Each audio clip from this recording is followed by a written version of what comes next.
you, Honorable Colo Barnard. Over to Honorable Manyi, followed by Honorable Shikele. Yeah, thank you, Chair.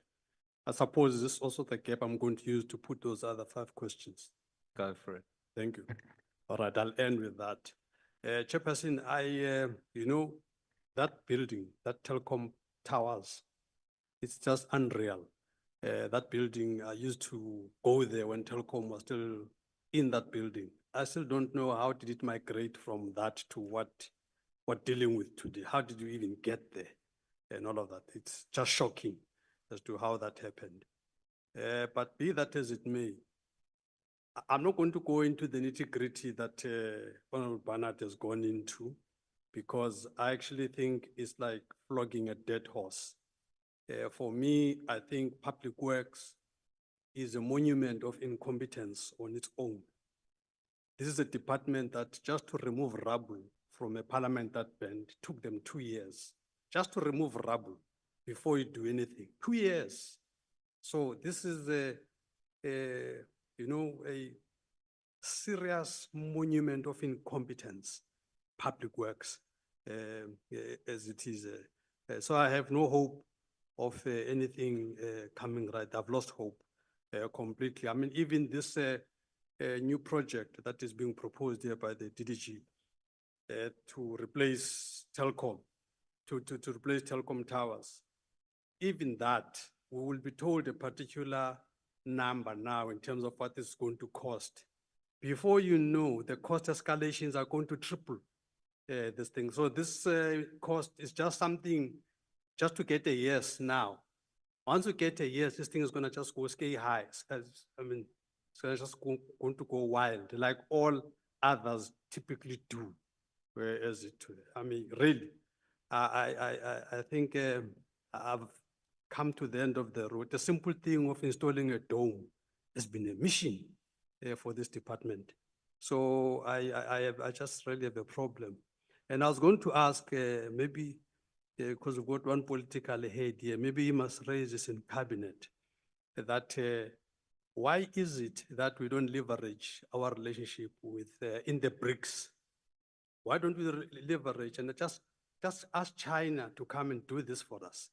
You know, if our public works takes 2 years to remove rubble, during COVID days, China took 2 weeks to build a whole hospital, 2 weeks.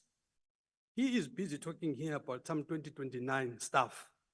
Even that 2029 is not guaranteed. It's a complete waste of time.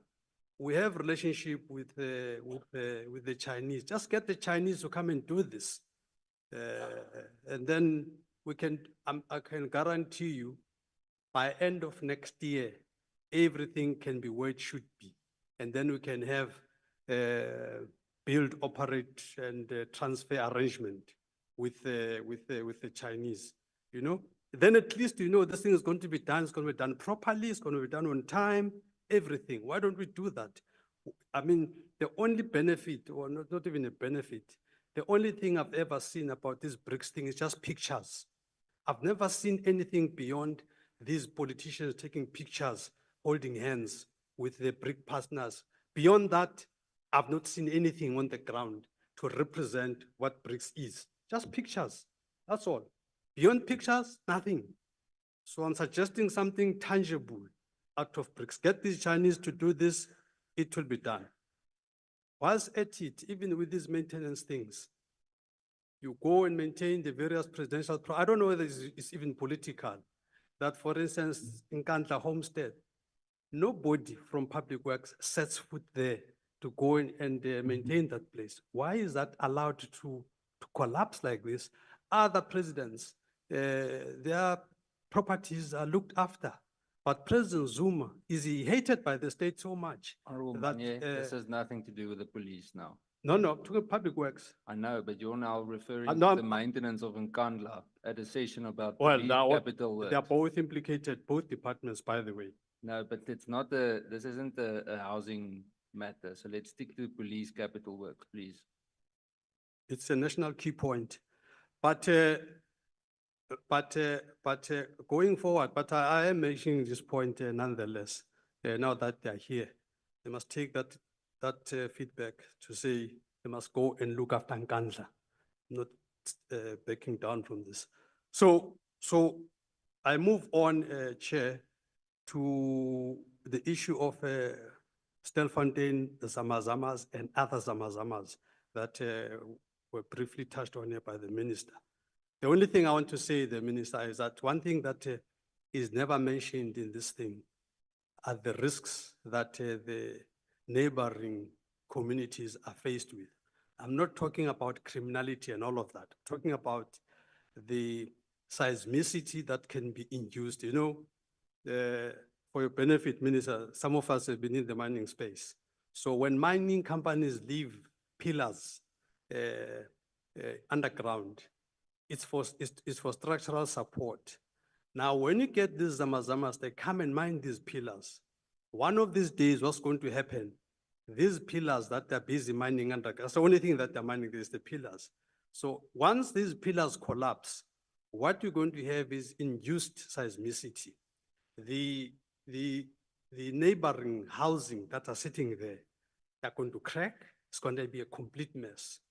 And my worry is that no one is focusing on that element of seismicity that can be induced by the collapsing situation as these people keep mining these pillars. People are just worried about everything else but that one.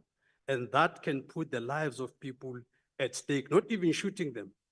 The depressions that will arise out of that, they might start off as if they're localized, but as soon as that localized one happens, it induces another one. And before you know, you've got seismicity going along, and you've got people's housing cracking. It might even assist some sinkholes. And before you know, other houses might even disappear.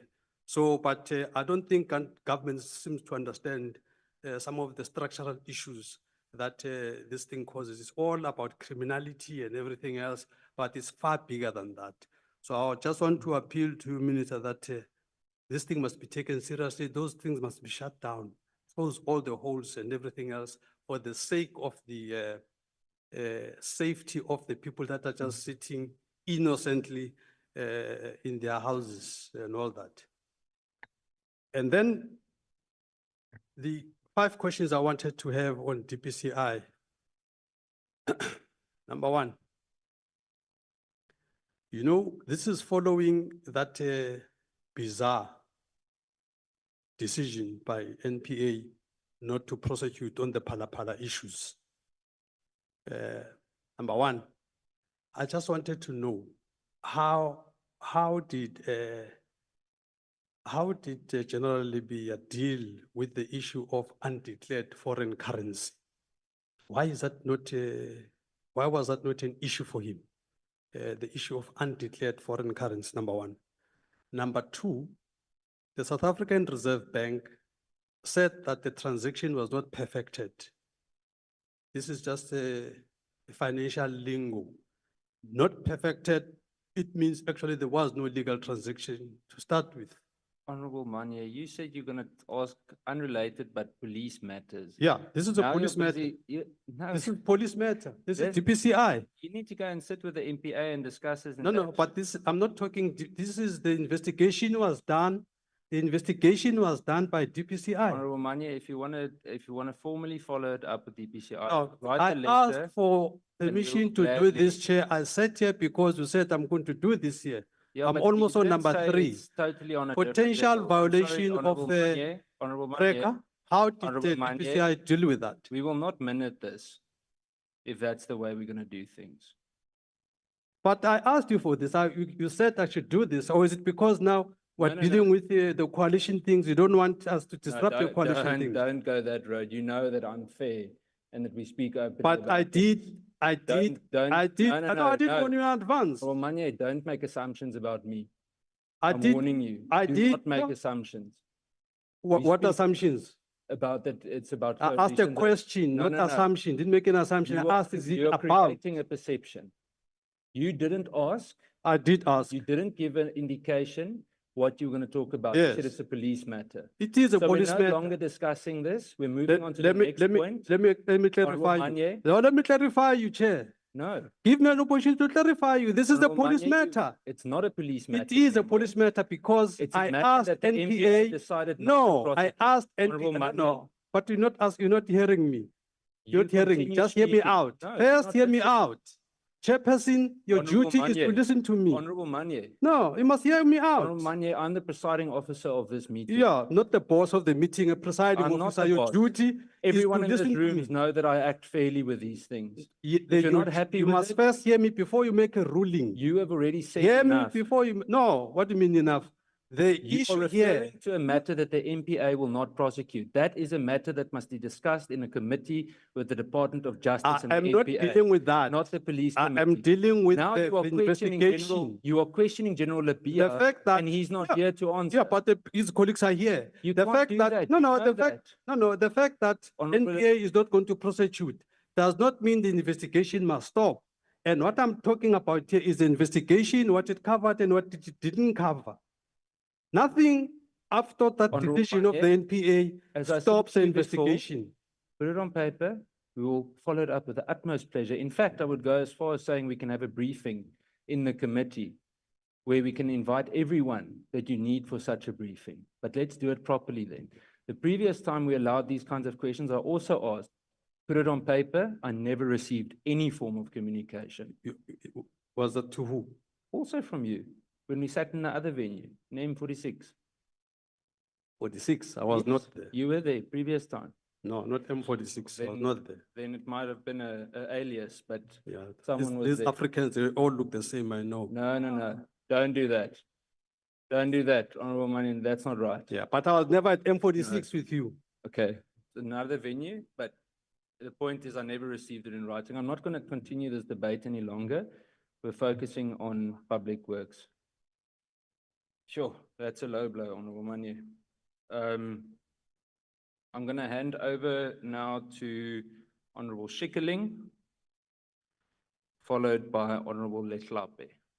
Thank you, Chairperson. Chairperson, I think if there's two departments that cannot accept fruitless and wasteful expenditure, it is definitely the SAPS and Public Works. Because it is something that definitely lands in both of our laps, and we should be putting boots on the ground to protect our citizens. And we definitely have to look at how these tender processes take place. Sorry. Several projects have been abandoned due to issues with contractors, which is a concern. Are these contractors red flagged somewhere on a system to ensure that government does not use their services again? Why do we use different contractors the whole time to complete projects, and why do we pay them if they're not delivering the service that they should be delivering properly? I mean, it's beyond my mind. And how regularly do you do quality checks? Because if you do quality checks on a regular basis, then obviously you will notice that the contractor is not fulfilling their duties, and we can get rid of them very easily. Because I see in the report, some of those contractors were appointed like in 2017, and only in 2021 or 2022 were they asked to leave. So it's like 4 or 5 years that people are not really doing what they should be doing, and that shouldn't be acceptable. I mean, we are losing a lot of money, and that money can rather be put back into a department or into the police to ensure that we appoint extra police officers, which is something that our country desperately needs. Public Works rightfully said, over time, the buildings become dilapidated. But this is because we do not do continuous maintenance. There are no continuous maintenance plans anyway. And I understand from a policing point, because I've also visited several police stations, and the requisition for maintenance is a cumbersome process. It's also a cumbersome process to have a vehicle fixed. So, I mean, even to have a tire replaced on a vehicle is really a cumbersome process. So I think we should look at our processes to ensure that we streamline things so it doesn't take so long for things to get done. I mean, we wait for months to have a light repaired or a window repaired. It shouldn't be that way. If we do things on a continuous basis, it will just take so much burden off both of the departments. And then something that I've noticed is that the police stations do not have groundkeepers or groundsmen to help them clean their premises, most of them. this position doesn't exist. So I don't know why there isn't collaboration between Public Works, EPWP and the SAPS to allocate groundsmen stationed at all police stations that can assist with the cleaning and with basic repairs. Because if you have somebody stationed placed at a station that can do basic things like fixing lights, painting walls, things like that, and it will obviously create jobs in South Africa because you can capacitate these EPWP workers to do grounds work and also to do maintenance and repairs. So we are actually uplifting people while we're making sure that our buildings are looked after and our premises look better. So I think that's really something you should look at. I mean, many police stations are not conducive for police officers to conduct their duties adequately, and we've seen that from the report. The Honorable Kola Barnard said, there are several buildings standing open. And I mean, these buildings are just being vandalized in most towns. I come from Kimberley. There's several buildings that are standing open that are not only owned by government, but by private individuals as well. I don't know why we don't go into a discussion with them to see if we can't rather have satellite police stations in these areas, because obviously it saves the building from vandalism, and it also ensures that we have places to rent at a lower cost instead of paying the huge fees that we are paying now for rental. I understand that from what I've seen that the SAPS wants to put inverters and boreholes into certain police stations. I really think that in the South Africa we live in, it is vital that every police station has Jojo tanks put into them, which I think all government departments actually should have, because several times I've been to police stations or government departments, and because there's no water, there's nobody working because they don't have water, which I understand. I would also go home. Several structural matters have come up, and I know, as you said, it's the client department. In this case, it's the SAPS that's responsible for these matters. In Philippi, things like taps and geysers are the SAPS's responsibility and not Public Works. And I come back to the corruption issue that we had earlier on. If we cut out the corruption at Philippi, we would probably have money to make sure that we fix taps and geysers. So I think it's something that we should look at. I am concerned that it seems to me that DBSA is hindering some of these projects due to non-payment. Why is this? Why are we not paying people on time?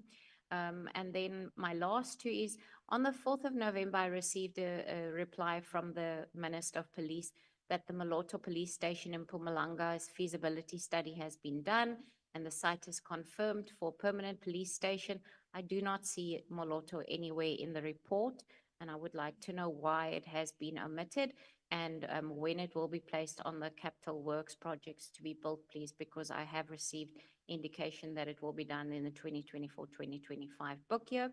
And then my last question is, we did hear from SAPS that they say they don't owe Public Works any money. However, I wrote a letter to the Minister of Public Works to request assistance with Philippi, and in the reply from the Minister of Public Works, he indicated that the SAPS owes Public Works approximately 2 billion rand. So I think it's something that should be looked at, because this will also ensure the ongoing relationship between the SAPS and Public Works is strengthened, and that we don't have any issues between us going forward. Thank you, Chair. Thank you, Honorable Schikkerling. Honorable Leslape. Thank you very much, Chair. Chair, I think the general view here is that there's a serious crisis between Public Works and SAPS. There's a serious communication breakdown, and there seems to not be any intentions of being able to work together. We can't have one department saying this one owes us 2 billion and then the other one says you don't owe us 2 billion. And the two departments are here and no one can confirm whether this is true or not. And with the issue of Telkom towers, it's just money for jam, honestly. People were playing with government's money, with people's taxpayers' monies, and no one is there to be held accountable. And there has to be serious consequences on what happened with Telkom towers. If it's administration, we must have a serious forensic report on what happened in Telkom towers. And I think the portfolio committee must request for that report. It must be discussed in this portfolio committee and serious consequence management must be put in place, Minister. With regards to the high priority projects, most of these projects, you'd find that, I think it's already mentioned, that service providers or contractors were changed because non-payment this, non-payment that, or non-performance. I would like to know if there is a report on particularly these projects, on what happened to the contractors, if they are still in the database of government, and ever since they were given these contracts, did they do any other work outside of these particular projects? And I would also want to get a report on how much money we lost in total with regards to contractors that had to be terminated due to non-performance. And maybe with who owes who what, how much money. I want to maybe check if there is a steering committee or if there can be an established steering committee that checks that checks the books of both public works and subs, so that we get a clear report and confirmation on who owes what and who owes who what. So that when you go to police stations, you find a ceiling, you find, I once went to Rustenburg Police Station during oversight.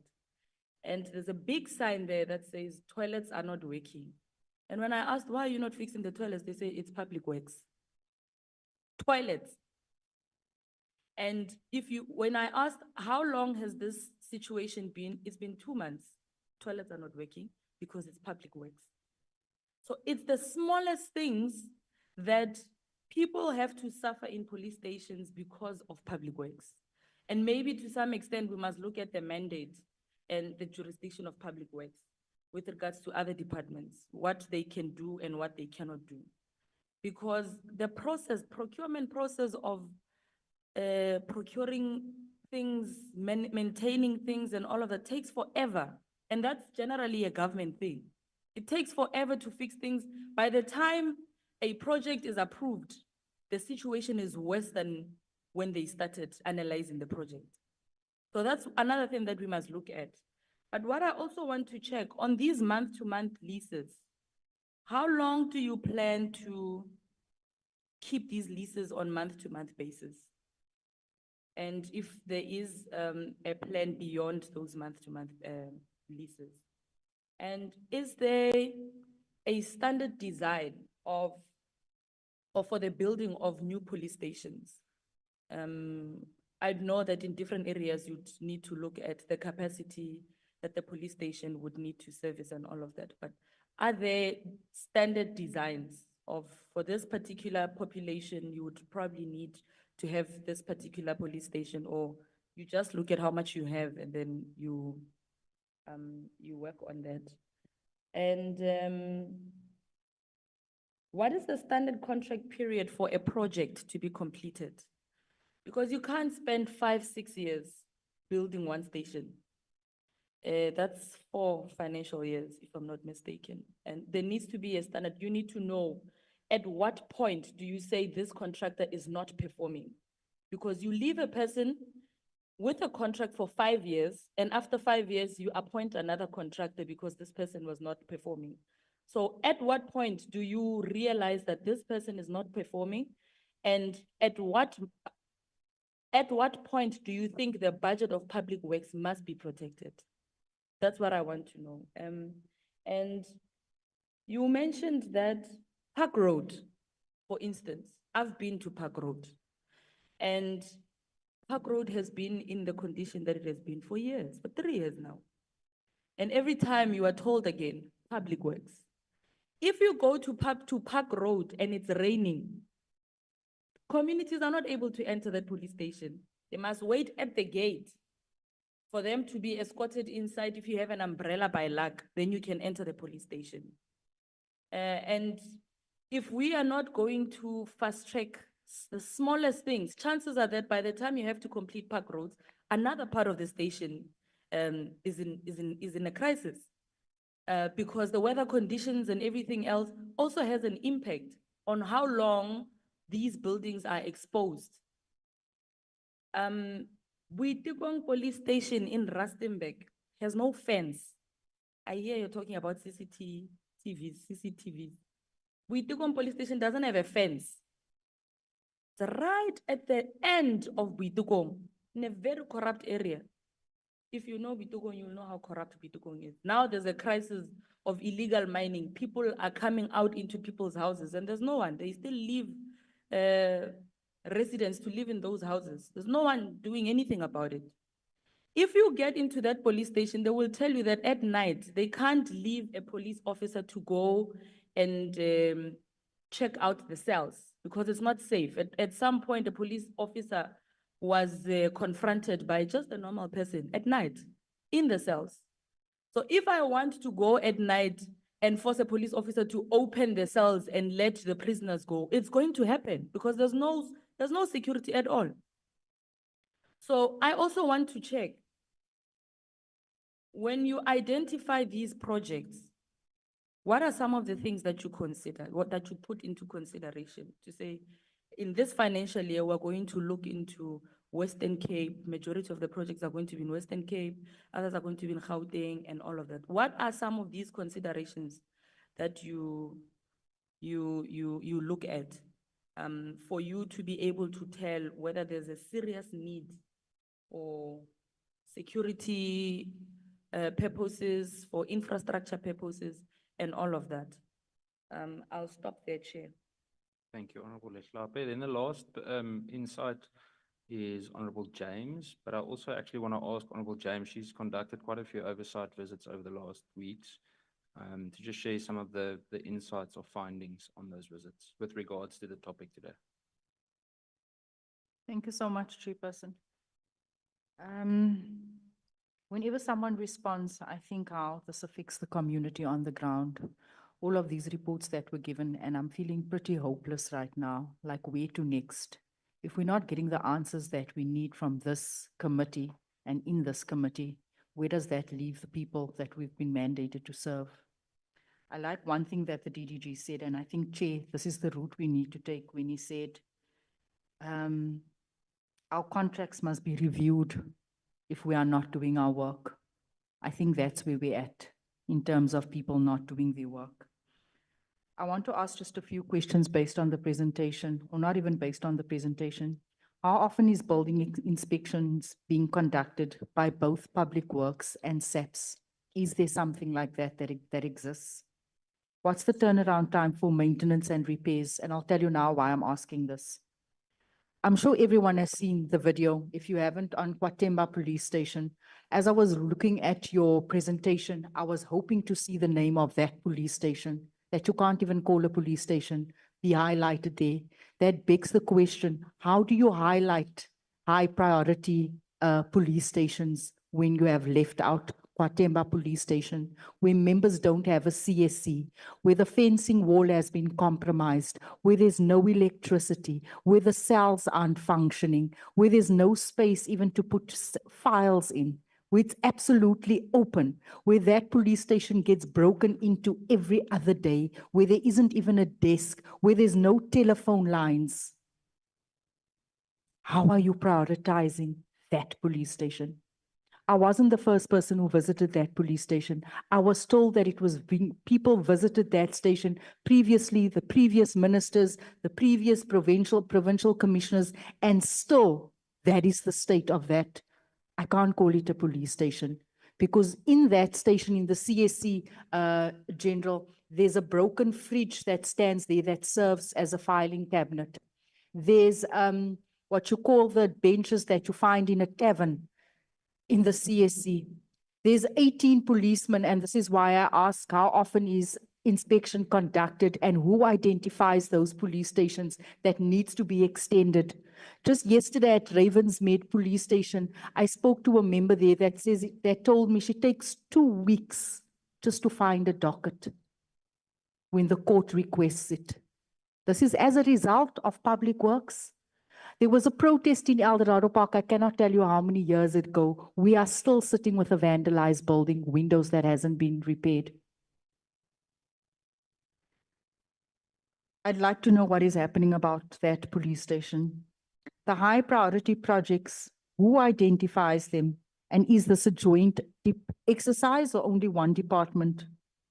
Who's responsible for building extensions? I asked that. Are you blacklisting? My colleague asked that as well. Are you blacklisting contracts who have abandoned sites? There's Kwatemba. It is shocking to learn that police stations are being broken into because of compromised security. Police stations don't feel safe. Members cannot work in conducive environments because of abolition facilities that's not working. As I'm sitting here now, I also serve on the committee for correctional services. And I almost feel as if though Department of Public Works has too much on their plate because there too it's a disaster. There are some police stations that's operating from containers year in and year out. And there's no electricity. They actually have to close their gates at 7 o'clock. At the back of your minds, colleagues, you need to think. If our police stations don't look conducive, do you think people will report crime? If our police stations don't have electricity and don't have running water, our cells cannot be used. Already we have a problem with budget and we're having to have our vans drive from one area to the next just to apprehend criminals because the cells aren't functional. Department of Public Works, wherever I gone, I've just been hearing, we're waiting on Public Works, we're waiting on Public Works. I'm not even sure if we should be speaking to Public Works. I almost feel as if though, and because I've done this oversight, and because I've heard about previous people having been there, and because I now read about and you tell us about that it takes 3 years. It takes 3 years to plan. Do you know, when you said that statement, how hopeless I felt? And it's acceptable. When the honorable member made an example and said in China, you look at 12 months and something is resolved, what is wrong? Do we not have the capacity to lead and to fix our country? Or have we just become, has this just become the norm? And I don't even know what to say. I thank you, Chair. I don't know. Thank you, Honorable James. I'm going to hand over for the last round of response from Public Works. Before we do that, I just have one question. The forensic audit, the investigation that was ordered by the Minister of Public Works, I just want to know, according to me, that forensic investigation was meant to be completed already. And is the report available yet? And then also, I know it was meant to have been completed at the end of October. Is there any feedback on that? So that's the very last question, but let's first refer to all the others. I'm going to hand over to Public Works first, and then if there are any additions by the police, we can go from there. Thank you. Thank you, Honorable Chair. If you may allow me, Honorable Chair, I've got the colleagues here with me, the DGGs who are here. I would request that you may allow me, Chair, I will respond at the end. On construction project, DDG Kafile will respond. DDG Mteto will respond on the issue of the leases or anything related to the leases that has been raised. And on the issue of planning, DDG Suban will respond on the issue of planning. I will respond on the issues of the funding model and the issues that relates to the impact in general around funding model of DPWI. Thanks. The forensic will respond. Thank you, Honorable Chair. The issue of contractors failing, I think there's been more than one honorable member that has asked about it, and it's something that is a big concern that is happening a number of times. I think from the reports, members would have seen that there are projects where you would appoint, they fail, you appoint another one, they fail. It's something that we are working hard on to look into and zoom into. One of the issues that we've noticed is the cumbersome processes and the time lags that you have to adhere to in addressing some of these issues. When we appoint these contractors, we enter into a contract for whatever specified period of time. Maybe to answer to the honorable member, there is no standard. I can't say there's a standard. Each project has its own time depending on the design and what you are delivering. So each contract would have what is expected for the contractor to deliver.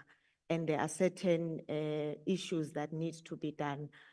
What happens is that you would have a professional team that continuously monitors your engineers, quantity surveyors that are monitoring progress, and issues are addressed. However, it is prevalent, the failure of contractors across the industry, whether you go to human settlements or any other industry. That is something we are trying to address across the board. And in terms of consequence management, that is where we are going, because we have a provision on the CIDP to say, once contractors fail, then you are able to report and blacklist them from doing further work on each project. So, Honorable Member, I will not have a report at this stage on these specific contractors to say what has happened to each, but that information can be provided at a later stage. So that is a crisis that we are having in terms of contractor failing. We do, in terms of payment and how we recover losses, contractors are paid for work done at a particular time. So there's no upfront payment. So you finish a particular milestone, you'll get paid for it. What happens in terms of recovery, if there is any funds lost, when you do a termination, then you will have to go to what we call a final account to say, let's look at work that you've done, what you've been paid. Is there any amount owed to anyone? Can we recover this money from the construction guarantee, or whether there is any amount that is still due to us? So each case will have its own report in terms of the liability of each contractor. So those are things that we look at and try to pursue. Standard designs. At the moment, we do not have a standard design for all police stations, but that is a discussion we are going in that direction to look at, to make it quite shortened and a process for planning. But you will also have to consider site conditions, because each site will have to be different. But at the moment, there is no formalized standard design for the police stations. We will look into that. What other issues? We do agree that we need to do more in terms of monitoring and ensuring that contracts are completed. But it is true that the processes that we have in government are at times not assisting us to ensure that projects are completed on time. One of the issues is that you will appoint a contractor to do a particular project for whatever funding. But because in government, we budget every financial year, even if that contract is for a 3-year period, for 300 million, you don't have that 300 million at one go.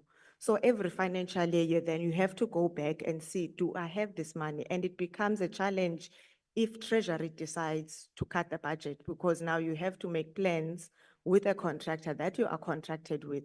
So at times they will get those issues to say, you need the contractor here to slow down because we don't have enough money, and that extends the period of the work that we have to do. So there are quite a number of challenges, Chair, that we are looking at resolving, working together with client departments and the National Treasury.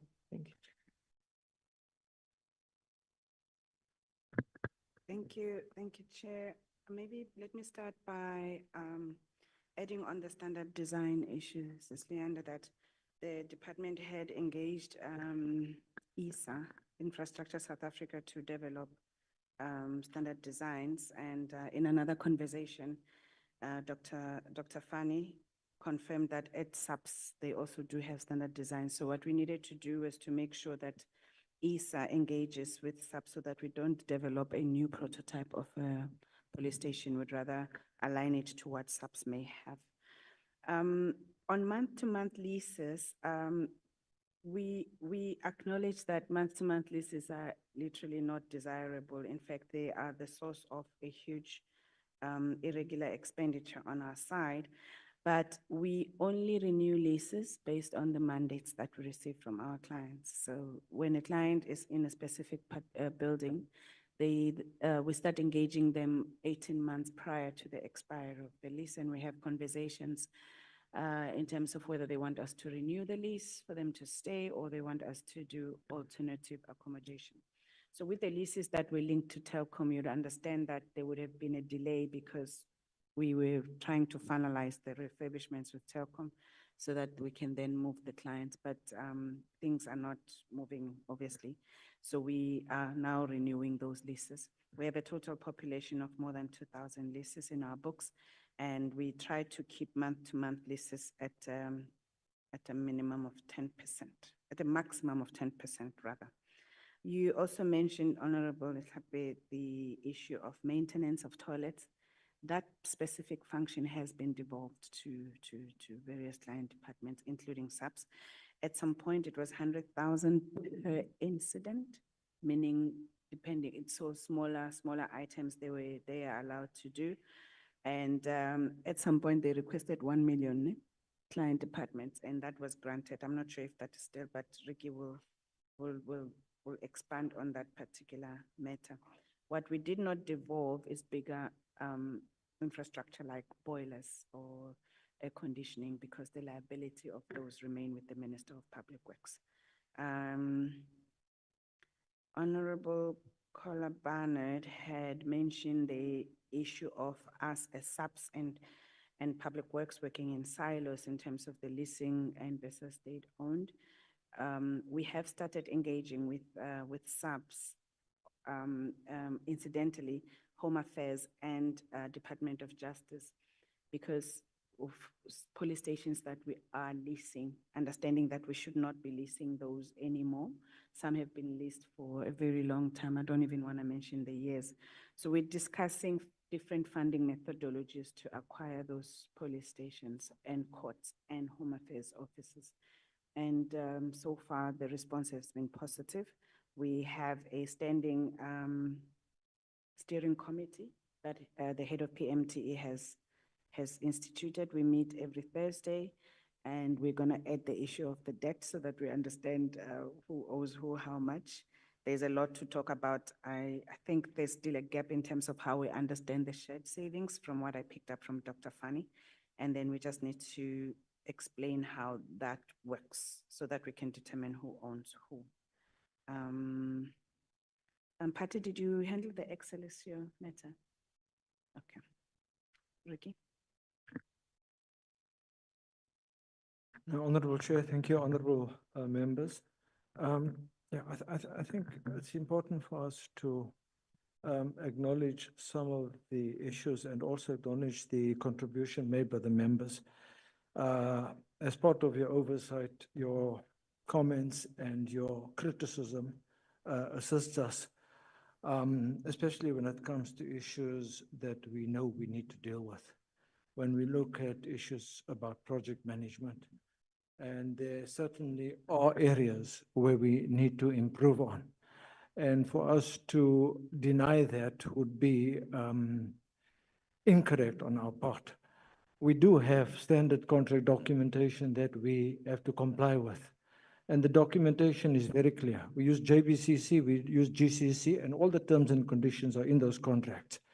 And the service providers have to comply with various milestones in those projects. But I think cutting across some of the questions that have been asked, there are certain things that we need to do better.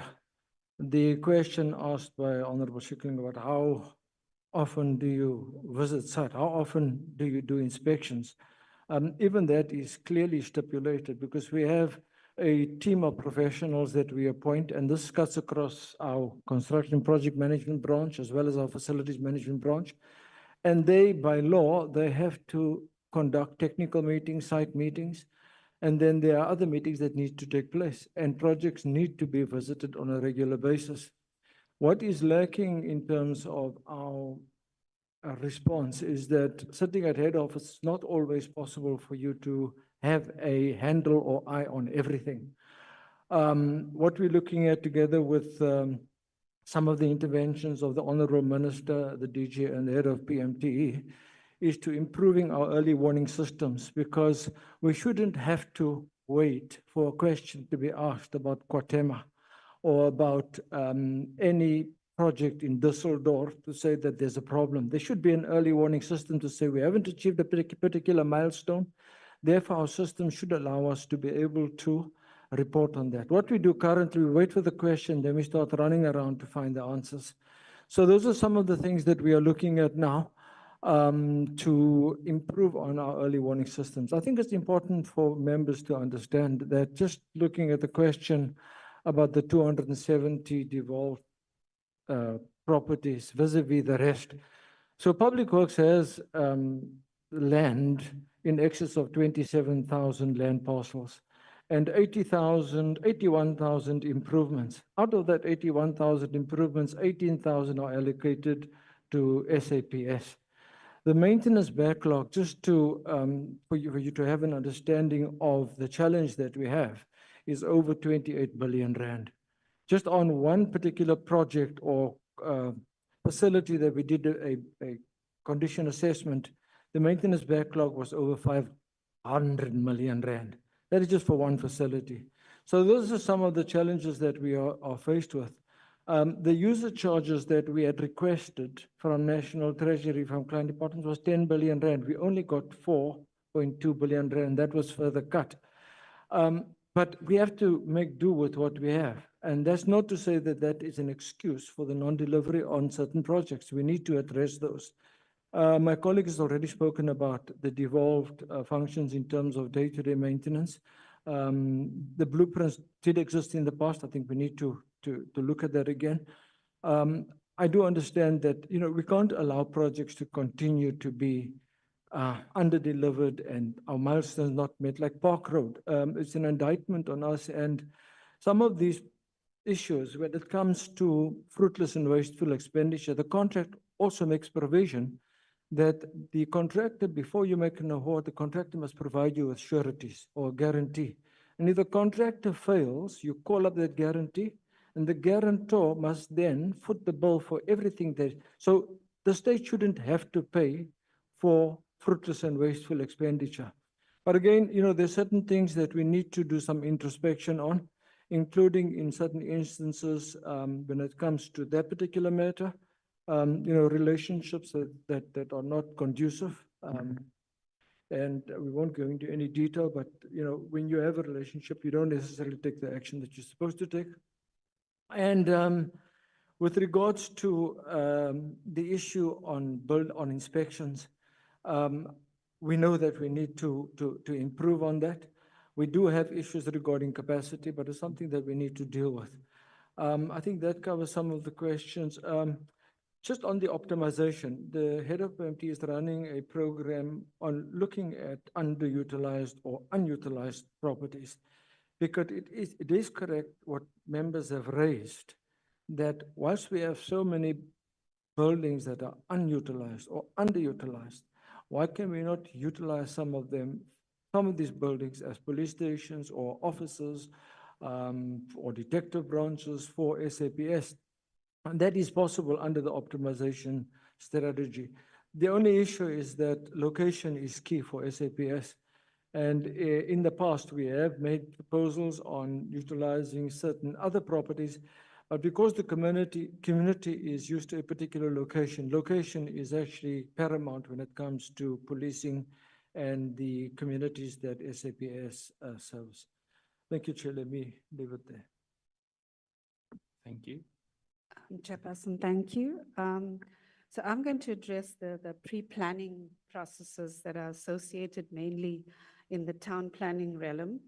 Now, when we look at the requirements in terms of getting a site cleared, it's quite cumbersome because one has to subscribe to the various prescripts that are in place in terms of legislative frameworks such as PLUMA, land use that's associated with the Land Use Management Act that have been implemented by both rural development as well as the municipalities. Then the other issues that we have is in terms of ownership issues. The department is busy with the vesting program. We still got to vest over, we've done 16,000 already, so we left with about 2,000.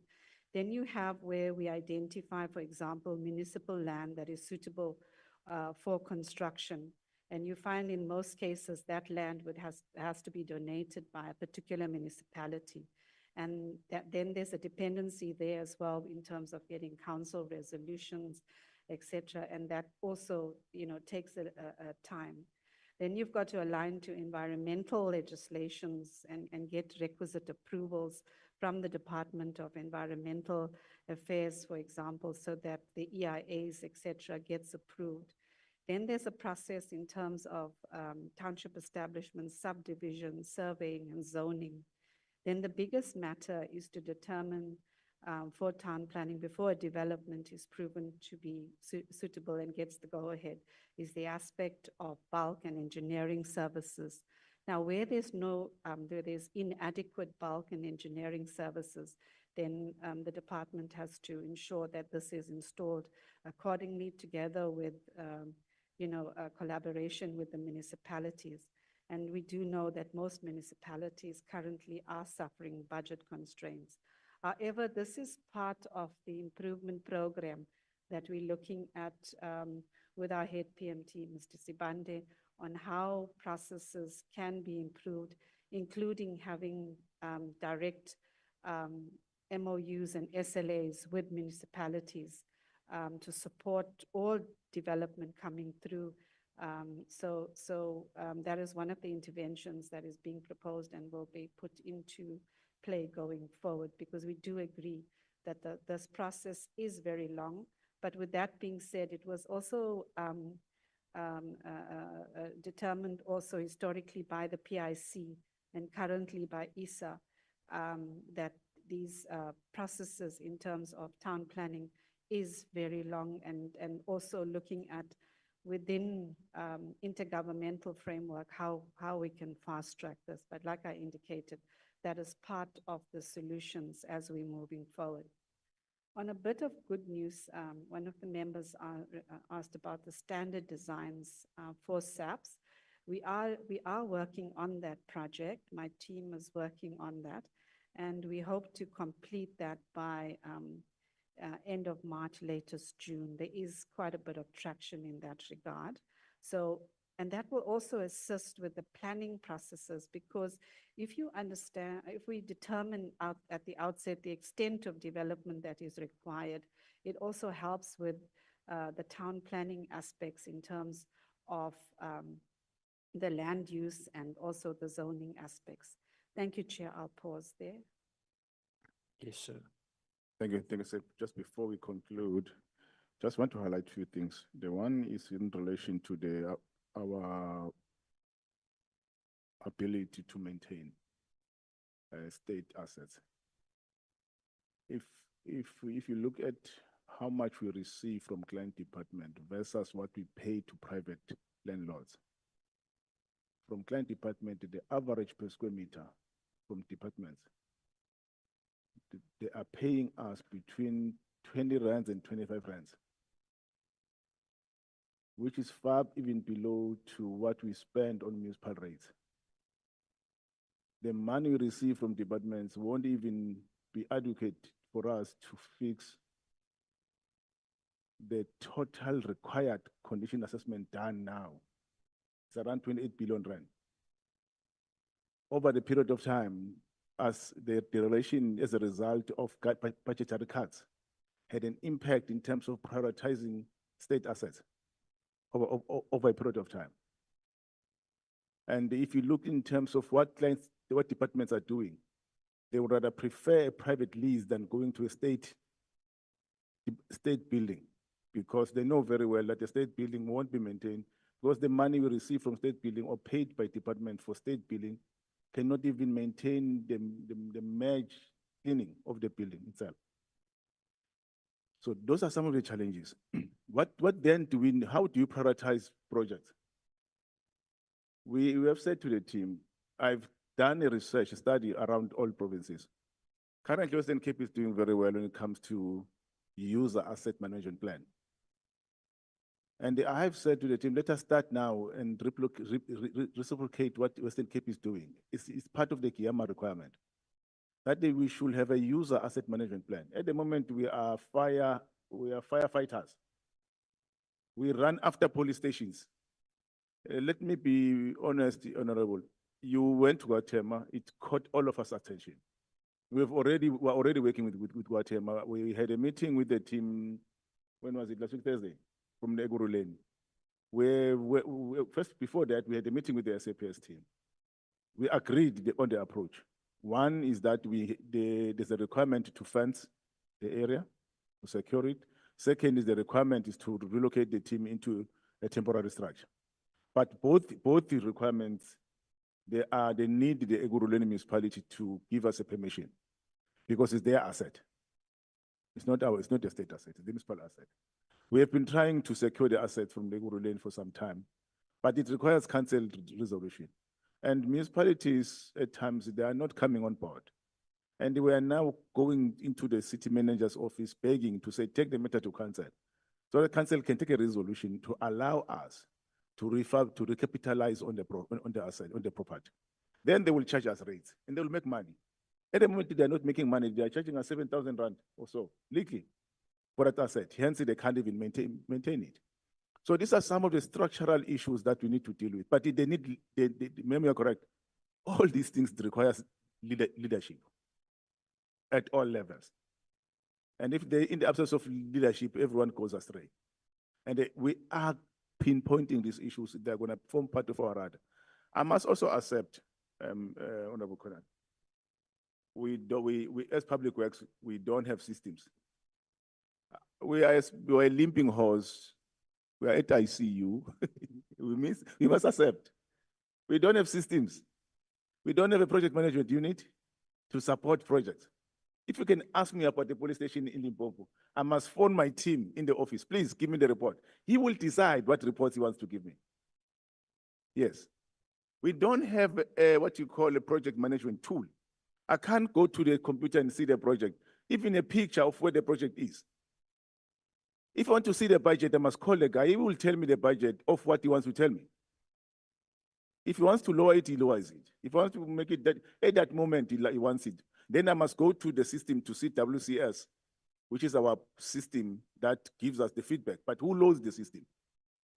Who loads the information in the system? So there is that, those are the issues we are working on. Internally within Public Works, to approve a project after we've got the budget, it takes 8 months. Because before we advertise, we must go to budget, ask for budget approval. They give us a budget approval. Before we appoint, we must go back to budget approval. So we've got poor systems that are stagnating the entire value chain. We have to subject the process of procurement to a process called probid, which takes another 6 months because of previous corruption cases. So you build a system that makes the system inefficient because you're managing corruption. And yes, you have reduced corruption drastically, but performance have collapsed at the end of the day. Because you're creating a long route to ensure accountability, but it collapses the project. If a project is delayed, Chair, you're a businessman, you know those things. If a project comes in, if a project comes in, I take that as a compliment. oh, I mean, you look like one. So if a project can be, if I tender for a project, Chair, today I submit a bid for 6 million rand, but you appoint me after 2 years. What are the inflationary costs of the project? It's gone up. But the client department does not want to adjust.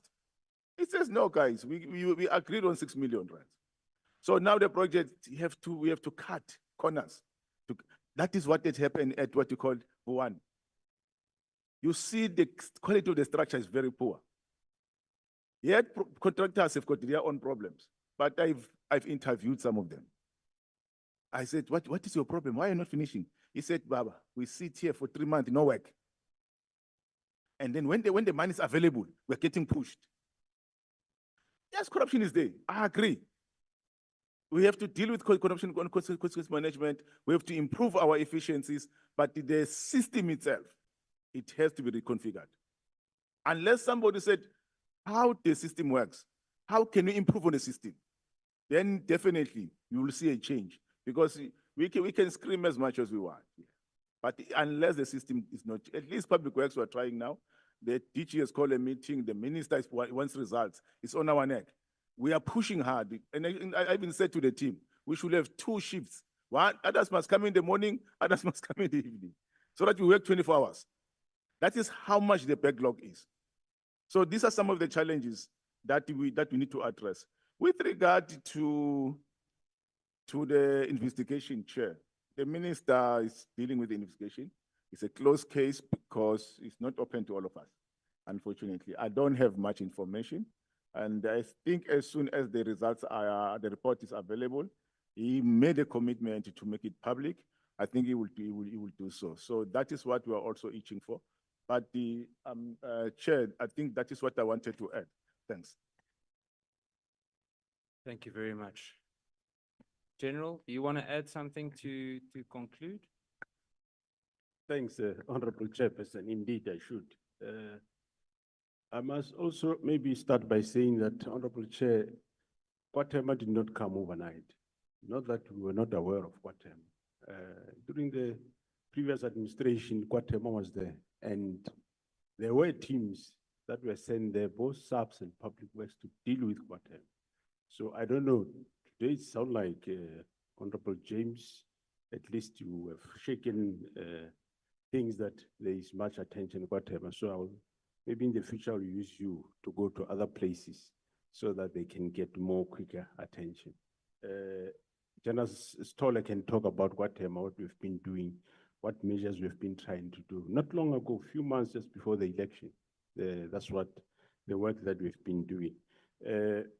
Honorable Chairperson, the day-to-day maintenance we accept is our responsibility. Station commanders are responsible to do repair of toilets, window pane that's broken. Of course, they are painting. I think we are reserved to paint how much, General Stoller? Square meter. Painting. What is devolved to us in terms of repairs or painting? We have limitations in terms of how much we can painting of buildings. We do. There is a restriction. I'm not sure, but she's supposed to know better. So that we do. Groundsmen, Honorable Shidling, is our responsibility. Where there is groundsmen, we will employ them and make sure that they are there. Moloto Police Station, Honorable Shingling, it will of course come on a priority, but it won't be very quickly now. It will go quite right at the back. I'm aware of that study that has been finalized, but there is a lot that still needs to be built in Mpumalanga. So Moloto will be just there on the tail of that. So let me give General Fani and General Stolle maybe just to add areas I might have not covered. Thanks. Thank you, Chair. As National Commissioner has indicated, Moloto has been reprioritized, and we will come around to it, but other pressing environments have indicated that we need police visibility in other environments, and Moloto would then follow later. In terms of Bitikong, it is a non-devolved police station, meaning that all the work, including the perimeter fencing, was required to have been put up Public Works. However, we have put it in our plans for 2025, 26 to put that parameter fencing in that space.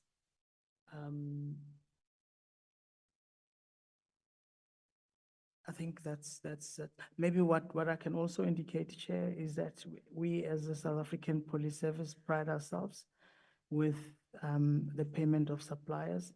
On month-to-month basis, we pay our suppliers at a percentage of 99.9%.